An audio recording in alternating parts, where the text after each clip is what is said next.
What up, everybody? Demon back, and today we are going to be doing something quite a bit different. In the past, we have talked about movies, TV shows, but now we are making the leap. Yeah. We're going to cartoons. And the cartoon we're going to be talking about today is Kong, King of the Apes, the brand new Netflix series.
So, Kong, King of the Apes. This is the very first episode review. This is not a series review because I have not made it through the series yet.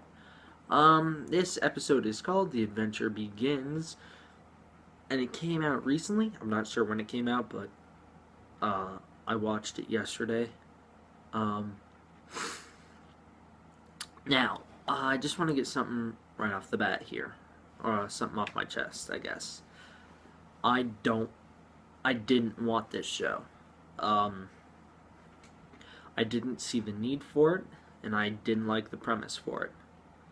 But, having said that, after the hour-and-a-half long pilot episode, or somewhere around that length, after that, I have grown to,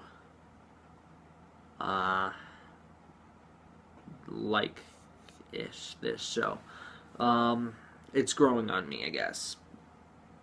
It's not good. It's a little kid's show, but keeping that in mind, I'm trying to watch it with the mindset of, okay, as a little kid, I would have loved this. So I'm trying to watch it and enjoy it like I'm a little kid, but it's a hard thing to do.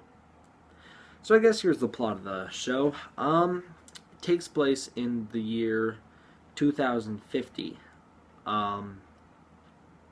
There have been some amazing advancements in technology in this new day and age, and it has been led by this doctor man.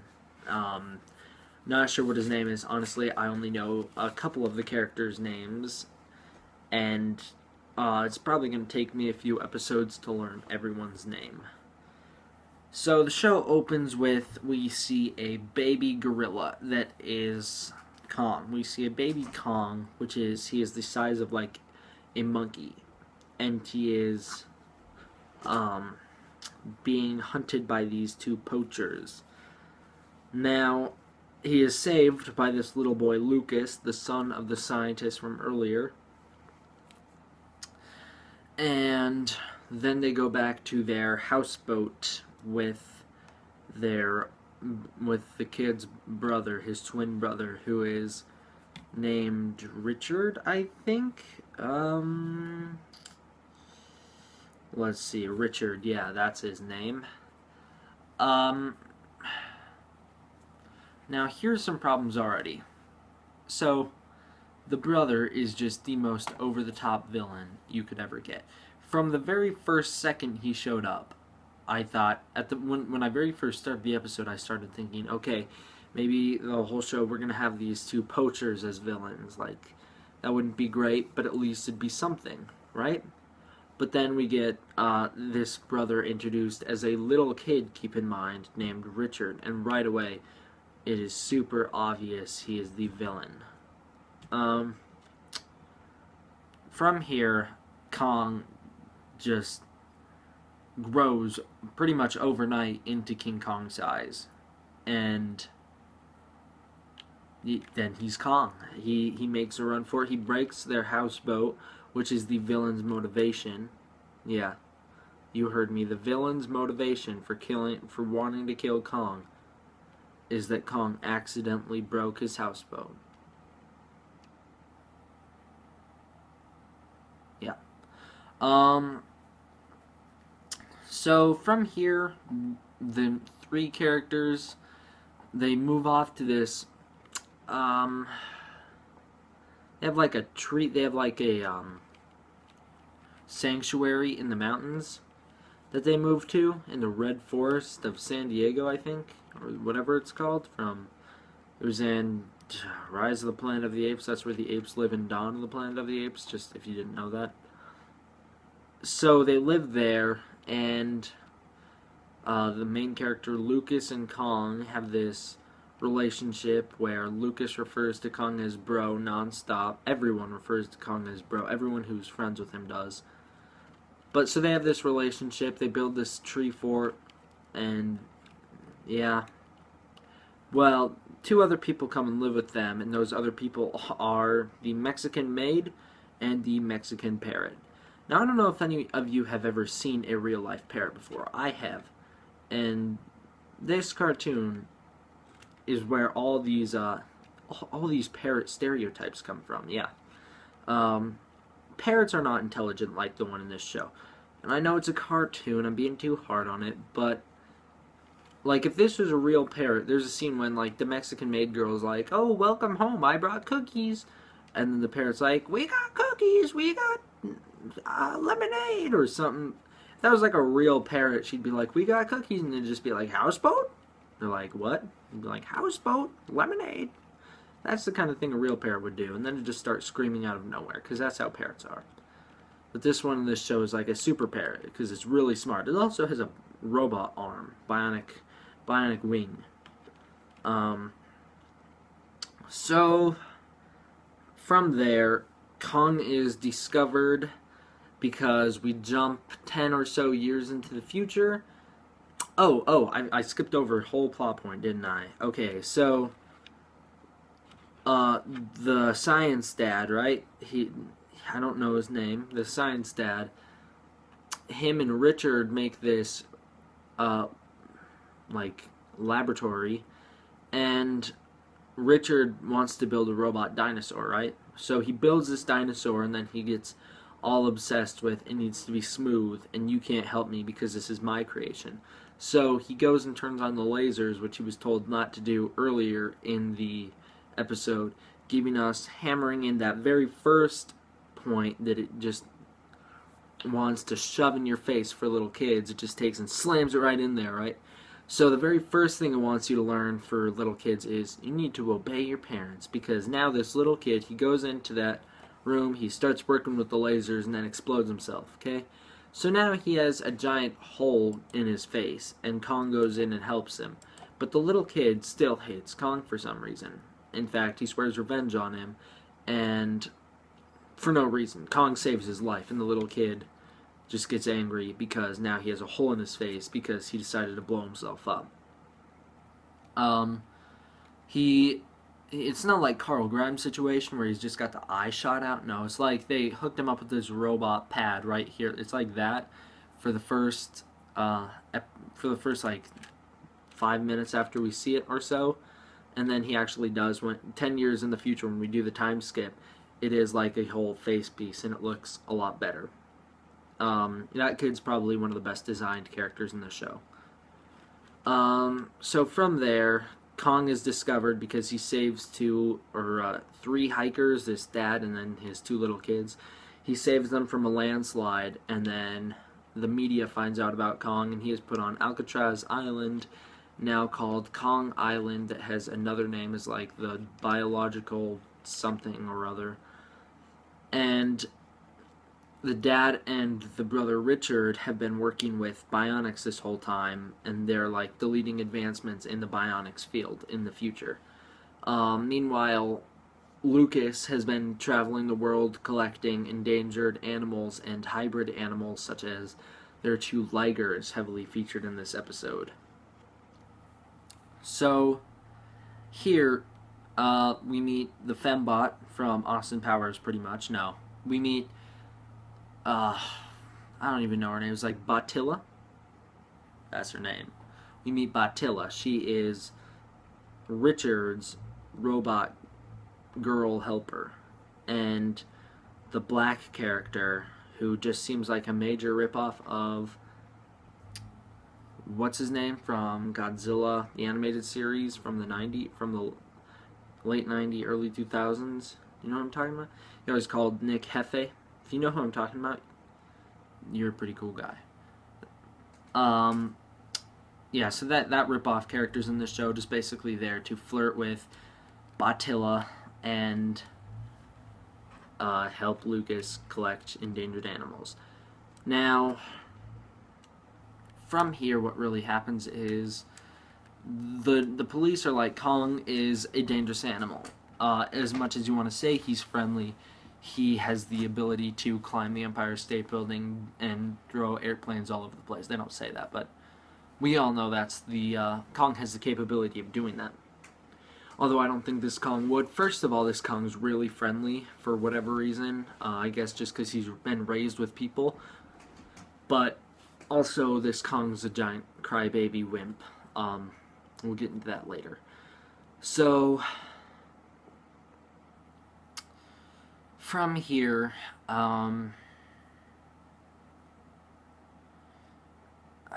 so they're like, alright, you need to get Kong with this control collar. So then, what's his name? Richard is like, hey, I'll hook him up with a collar. I'm the leading advancements in bionics. Very clear, he's just a bad guy. It's going to be a trap, which it is, because when they do opening day of Kong Island, Richard turns up the intensity on the collar, making Kong go insane and start rampaging. However, he doesn't kill anybody. First of all, it's a kid's show. Second of all, he's a good guy. And then Richard sends out these robot dinosaurs, not like before where he had a full metal dinosaur that looked like Roboraptor. Anyone? No? Just me? Okay. Well, he sends out these, like, T-Rexes and pterodactyls, lots of pterodactyls. Pterodactyls and, like, there's a Triceratops at one point that have, like, metal plates on them. And then they go fight Kong. And this is where Kong really shows he's a wimp, because the very first dinosaurs that are taken down this episode is because Kong jumps out of the way, trying to get away from them, and then they crash into each other and blow up. From here, Kong escapes the island, gets away from the police, and hides out in the woods at the secret tree fort from the beginning of the episode that now has a camouflage feature. Then the baby ligers are kidnapped by the evil brother dude Richard, and Lucas and the gang, which now has an Asian woman and a little Asian boy who can somehow speak to King Kong and the ligers. That's pretty stupid, but I guess the little kids need to understand what a giant gorilla is saying for some reason. Not that I ever did when I was a kid, and I grew up with Kong, King of Atlantis. Not that that's a good show, but still, I grew up with the King Kong cartoon, which, to my memory, you didn't understand what he said. I grew up with a musical King Kong movie I still own on VHS somewhere around here. I grew up with the Rankin Bass cartoon that I only saw a couple episodes in my whole life, and I grew up with all the movies, so I never needed to know what Kong said. I don't get why they'd think that kids nowadays would. It's just a really stupid plot point. From here, what happens? So Kong and them go back to get the stuff from the poachers, or the poachers are there with the Ligers and Bottilla. So then they get the Ligers back, the mother dies, the baby lives. Kong is somehow framed for the robbery of guns. Yeah, that's a thing now. And then the human characters are left to wait for the next episode. Also, this Netflix series does a weird thing where they have certain episodes locked so that you have to watch all the episodes beforehand before you can see them. Like it's some sort of video game and you're unlocking level by level as you go. I don't know why. So what haven't we talked about? Oh, how about the fact that this show just crams exposition in? Like, from the very first time we see the father, I know a lot of kids shows do this, but from the very first time we see the father of these two kids, he's like, hello, my sons, that we've been on a camping trip for 3 weeks now, and I am Dr. Blank, and you know how I got to be a doctor, kids, right? And they're like, because you're the leading example, or you're the leading scientist that's revolutionizing bionics. And he's like, that's right, kids, and you will be too someday, because we're the smart, rich family that affords a houseboat and a Mexican maid. Really.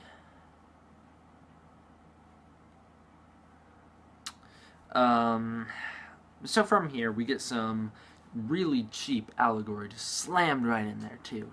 So here's the plot points. They're like, there you go, guys. Here's the plot points. And they're like, wait, you gotta make room for some allegory. You gotta make room. And it's just not needed. So here is the allegorical messages or the themes that you could pick up on in this show.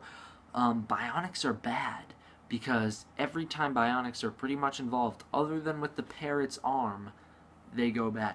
Bionic necklace turns Kong evil. Bionic dinosaurs, evil. Bionic Kraken, yeah, that's a thing in this episode too. Evil. Bionic guy, he has a bionic face, evil. Bionic girl, evil. Guy with bionic face now has bionic arms, evil. Yeah, he wants to upgrade himself. So he's like implanting himself with bionics. Also, how about we talk about this really fast? What about the fact that one of the T-Rexes has lasers on its head? Sharks with frickin' laser beams attached to their heads. So bionics are bad. Then we learn, let's save the Earth. There are species that are endangered. We need to protect them at all costs. So then we just get a lot of, Dad's wish was to always have it so that we saved all of the species. And the kids, Richard's like, I don't like that, Lucas. I'm evil. And so basically the show is saying, if you don't want to support the world and save all of the species, you're evil. From here we learn that revenge is bad. Really bad. Because, it just is. Kong's growth happens, like I said before, pretty much overnight, which is ridiculous. We'll get to that in a second. Alright, let's talk about the fact that the evil character is the brother, right? And his brother, his twin brother, speaks like an American. Yet he has a British accent because, all British characters are evil in movies. When has there ever not been a British character that's evil, other than James Bond? But all villains are British pretty much. That's just the stereotype. So this is by far the stupidest part of the entire episode. Kong names himself. Not like a cool Caesar from Planet of the Apes kind of way. And if you're like, Caesar didn't name himself, Will, or not Will, what's his name, Will? Might have been. James Franco's dad named Caesar. Now I'm talking about Caesar from before in the other Planet of the Apes movie. I'm talking about Caesar from, Conquest. Is that the one? That's the one. I'm talking about Caesar from Conquest. He names himself. But here, the little kid just picks up Kong and he's like, "What's your name? What should we call you?" And then Kong just like beats on his chest. He's like, "Ooh, ooh, Kong, Kong, Kong." And the kid's like, "Oh, that's a good name." Okay, well, that happened. So I guess the good things about this episode are it's kind of a fun time. I mean, I found myself enjoying it a little bit, more so towards the end than towards the beginning. It has a very interesting animation style. The way it's the CG kind of animation, but it's like I don't know how to describe it. The way the hair looks in it, I guess, is really really good. But then the way Kong's hair looks is really good. Not that I think Kong's design is good, because it's not. He's just an overgrown monkey with a calic. Yeah, he's got like this fluff of hair like that throughout the whole series, or throughout at least the first episode. So yeah, the animation is alright.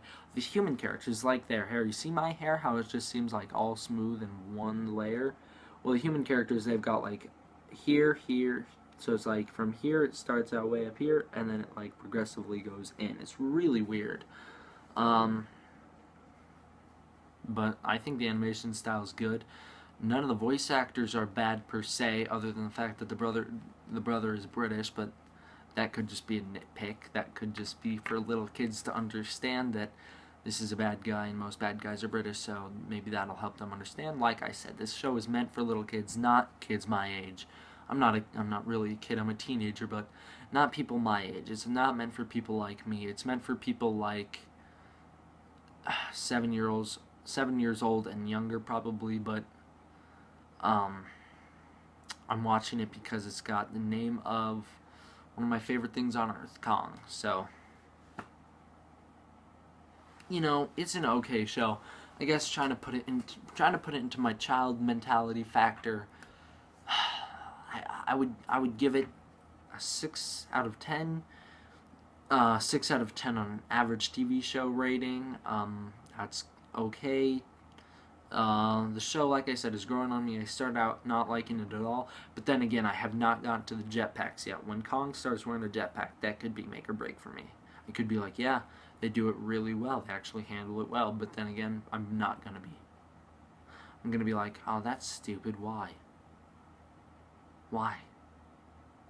So, anyways, 6 out of 10 on a average TV show scale. On a scale like Walking Dead scale, man, this would be like a 4 out of 10. Not good. But like I said, I'm trying to put myself in the child mentality, so trying to enjoy it. Thank you all for watching. I'm D-Man. D-Man,